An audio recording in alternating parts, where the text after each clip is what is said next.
Okay, we're here with Terri Roper today. How are you doing? I'm doing great. Doing great. That's excellent. So why don't we get started by just sharing a little bit about yourself and about your company? Sure. Well, I'm Terri Roper. My business is called Roper Photo. I've been a photographer since I've been a wee lass. The business has been around for quite a while, and I probably have to cut this part. My husband and I joined our photography businesses when we got married in 1997. Okay. So before that, I had Terry Wiley Photography, and my husband had Eric Roper Photography, and then we got married. We joined them together. So Nice. it's been Roper Photo since 1997. Excellent. And now we're actually splitting our photography businesses again, just to focus on. Eric's going to be the face of anything to do with business under his name, and then I'll be doing anything for personal photography, weddings and portraits under Roper Photo.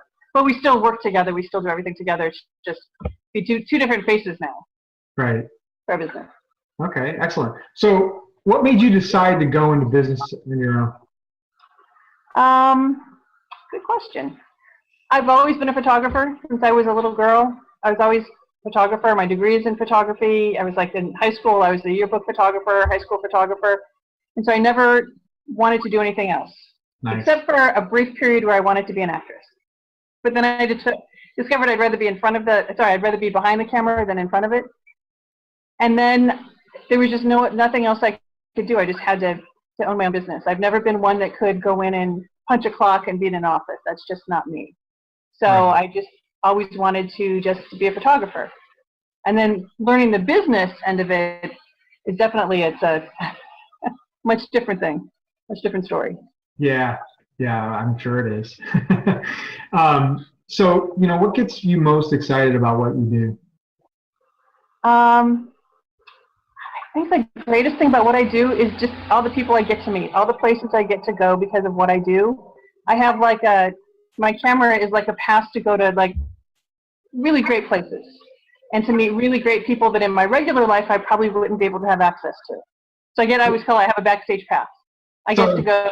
So where? Like, give us some examples. I think. Well, one of the jobs I used to work for, I've done a lot of work for magazines and newspapers. Okay. So my first job for this magazine when we lived in Denver was I was able to photograph the head of the Black Panther Party in Denver. Wow. Yeah. And that was amazing. And he actually was a really nice guy. He was a super duper nice guy. And so, but in Terri Roper, I wouldn't be able to ever meet this guy. But Terri Roper, the photographer, I got to go out on the story and do this story and get to know this man. And that's just like the greatest part of it. But whenever I shoot a wedding, I get to be a part of a couple's wedding day. I mean, I get to, they let me in, and I get very close with them. I mean, they just open everything up to me. So I'm able to go anywhere and capture the emotions and the details. And so I say I have my backstage pass. I can go into the kitchen of the hotel if I want to photograph their wedding meal. I mean, so it's just really neat. Or they fly us, we've been flown to Puerto Vallarta before to shoot a wedding. I mean, we just really get to go anywhere, and people let us into their lives, which is really quite an honor. I mean, that's really an honor that people do that. Hope that makes sense. No, that's excellent. Okay, so you mentioned before that you've been a photographer since you can remember. What do you think really drove you to become that photographer? Besides, you like to go and have the backstage pass and stuff like that. I mean, what do you think it was? Well, I grew up looking at my grandma's old albums, her wedding albums and her family album, and I was always drawn to the black and white photographs. And I always saw these people that I didn't know, and I always thought that was fascinating. Like I just loved looking at her album. And then I would borrow my parents' camera, and I would always take pictures at like our family events because I would see people talking to each other, and I knew that those moments were fleeting and would never happen again like that. And so I just always had it in me to just capture those moments. So I was always like just documenting our family events. And when I was in high school, I taught myself how to do portraits by going around to my neighbors and asking if I could take their picture. I didn't have a clue what I was doing, but I just go around with the camera. Can I take your picture? And then I would. So I think it's just capturing those moments or seeing something in a person that I knew was part of them, that was like their essence that I wanted to capture, rather than just like the exterior, you know, because anybody can just take an exterior photo of somebody, but it's drawing out who they are. So when you look at the picture, you can go, oh, I think I know that person, even if you don't know them, or you're, like when I would look at those photos, those family photos, I would try to get a sense of who that person was, because they had already passed and I would never get to know them. Mm-hmm. So I think that's why I love to do that in photos. So people, maybe generations down the road, can look at that and go, wow, I think I can see who that person is inside. Nice. That's excellent. So along those lines, so it sounds like you have a real passion for what you do, and that really drives people, obviously. It helps keep you going in business, because there's a lot of ups and downs, as you know, right? And so, you know, if you took a step back and asked yourself, you know, this simple question: what is it that you're really trying to do for your business? Like, what are you doing this for? Well, obviously to make money for the family. Besides that,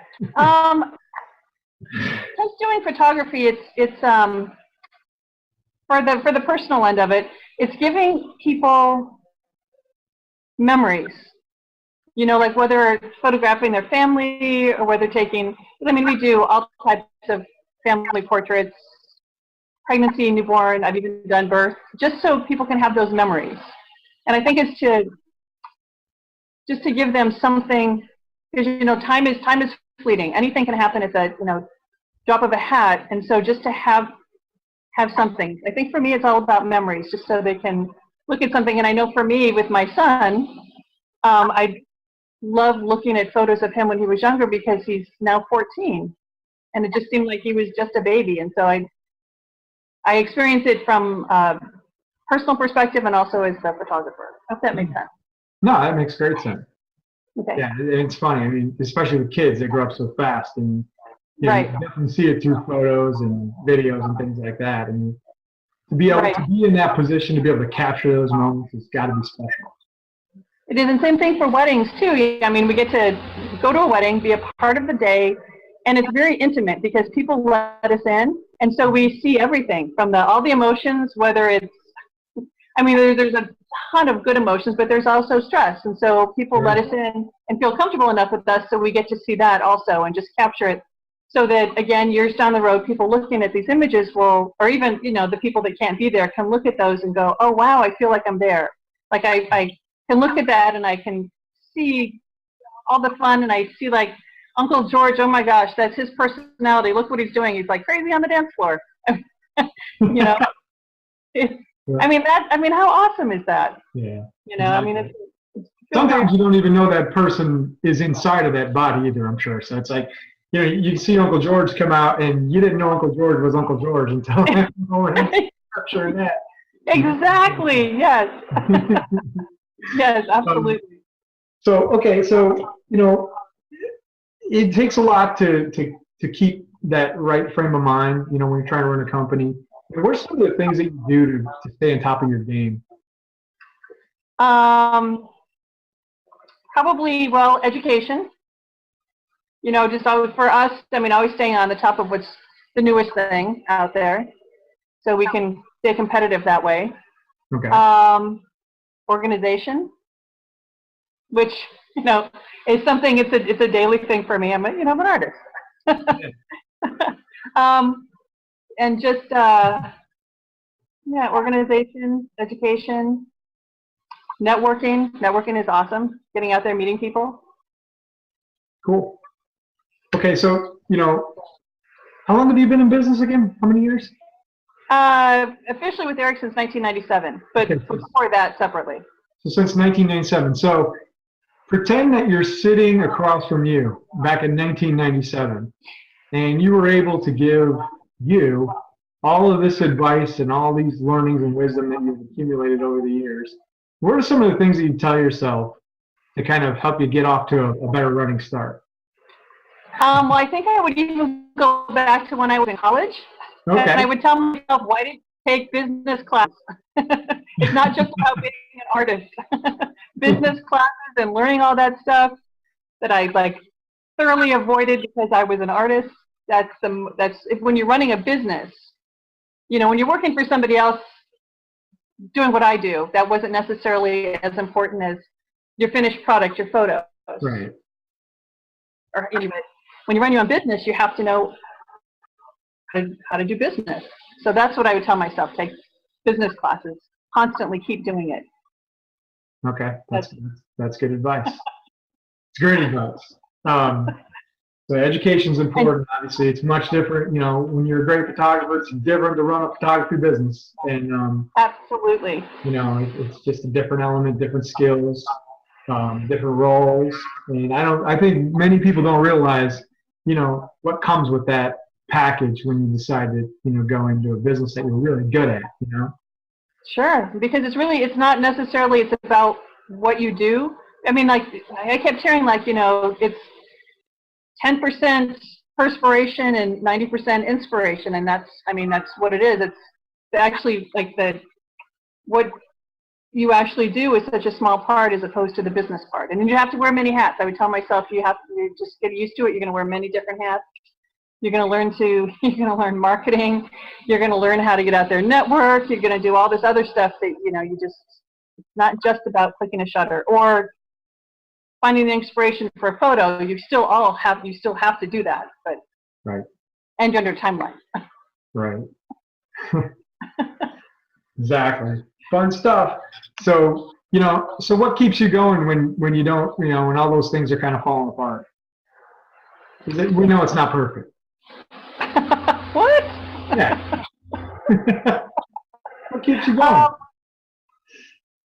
Just the love of what I do. I mean, I don't know what else I would do, because to me, it's more than just a job. It's a part of me. It's like an extension of me, what I do. So, and I think that's what it is. Just get up every day and you just go, you know what, I'll learn from my mistake. Maybe not first thing in the morning because I have other things I have to do, but somehow I'll, you know, try and find a positive out of it. Yep, exactly. I think you said it well. I mean, it is the love that you do, you know, the love for what you do. And, you know, if you don't love what you do, you probably shouldn't go into business. Absolutely. Yeah, you probably shouldn't. And I hope that's the kind of message that we're putting out through this process. I mean, people, you know, tackling their dreams, going after it, you got to love it. And you just got to go for it. Absolutely. So, you know, one of the cool things about going into business is you get to meet a lot of new people. And you and I, we met each other through the Cooperativing Network, right? Yep, absolutely. And it's been great so far. But if you had a chance to kind of speak to the group and you could ask them to help you out with anything, what would that be? And, you know, if there's a way that you can help everybody else out too, you know, please share that as well. Wow. Well, I think one thing I would ask people is just to share the word about Roper Photo. You know, I mean, just we have these, you know, specials, and just to put them up on their sites, or just if they know somebody who might be looking for what we do, to you know, just either just refer them to us or let us know about them, and, you know, we can follow up. And to just get to know people, because I mean, it's all about building relationships. It's not necessarily about asking for work. It's about building a relationship, right? Mutual relationship. It's a, you know, never one-sided. It's always both sides. Exactly. Cool. So if they were trying to get a hold of you, what's the best way to get a hold of you? Probably by email. Okay. Terri@roperphoto.com. Okay. Can they call you? Absolutely. 630-809-6042. That was quick. Excellent. So, you know, that's all the time we have. But I do appreciate your time and you sharing your story with us. And, well, thank you. Yeah, it's been great, and I you know, I have the best job in the world, getting to meet people like you. So, thank you very much. Well, thank you. I appreciate you doing this. This is awesome. Can't wait to see the finished product. Yep. Well, me either. We're heavy into production. um, Awesome. so, yeah, but I appreciate it. And for the rest of everybody that's out there, we'll see you guys online. Thanks a lot. Thank you.